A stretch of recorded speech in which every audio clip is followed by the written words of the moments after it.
Hello, வாங்க பிரண்டையை பறிக்கலாம்.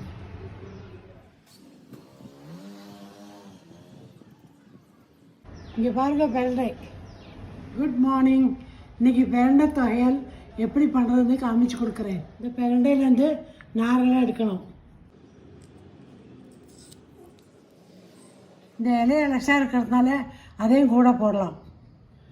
ஒரு கடாயில் நெய்யை ஊற்றி பிரண்டையை நல்லா வதக்கிங்கோ.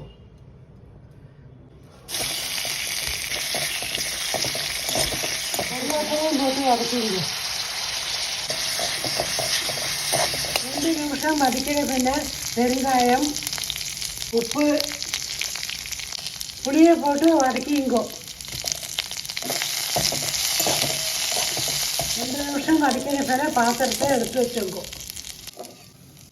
அதே கடாயில் 2 ஸ்பூன் நல்லெண்ணெயை விட்டு உளுத்தம் பருப்பும் மிளகா வத்தலும் வறுத்துங்கோ.